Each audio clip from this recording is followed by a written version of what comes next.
தமிழகத்தில் அதிமுக தனித்தே ஆட்சி அமைக்கும் என்றும் தேசிய ஜனநாயக கூட்டணிக்கு தாமே தலைவர் என்பதால் தாம் எடுப்பதுதான் இறுதி முடிவு என்றும் முன்னாள் முதலமைச்சர் எடப்பாடி பழனிசாமி திட்டவட்டமாக தெரிவித்துள்ளார். கடலூர் மாவட்டம் சிதம்பரத்தில் விவசாயிகளுடன் கலந்துரையாடி அவர்களது குறைகளை கேட்டறிந்த எடப்பாடி பழனிசாமி செய்தியாளர்களிடம் பேசும்போது அதிமுக ஆட்சிக்கு வந்தவுடன் அவர்களது கோரிக்கைகள் நிறைவேற்றப்படும் என்று கூறினார். மேலும் பாமக கூட்டணிக்கு வரும் என்று தான் சொல்லவில்லை, வரலாம் என்று தான் கூறினேன் என தெரிவித்த பழனிசாமி ஆட்சியில் பங்கு வேண்டும் என்ற அன்புமணியின் கருத்தையும் திட்டவட்டமாக நிராகரித்தார்.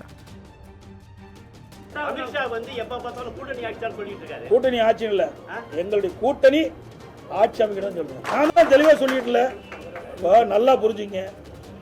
இந்த கட்சிக்கு யார் கூட்டணி தலைமை தாங்குது சொல்லுங்க, நீங்களே சொல்லுங்க. அப்புறம் நான் எடுக்கிற முடிவு தானே. அப்புறம் யார் முதலமைச்சர் ஆகிறாங்க, யார் ஆட்சி அமைக்குது சொல்லுங்க, நீங்க சொல்லுங்க. நாங்க தெளிவுபடுத்திட்டோம், நாங்க இருவரும் அமர்ந்து தெளிவுபடுத்தியாச்சு. அதுல இந்த கூட்டணிக்கு அதிமுக அதிமுக ஆட்சி அமைக்கும். அதுல இபிஎஸ் இன்னும் உங்களுக்கு தெளிவுபடுத்தணும். வேணுமே அதை தோண்டி தோண்டி ஏதாவது ஒரு விறுவிறுப்பான செய்தி ஊடகத்துக்கு வேணும். இந்த கூட்டணியில் ஏதாவது விரிசல் ஏற்படுத்தணும். ஒன்றும் முடியாது.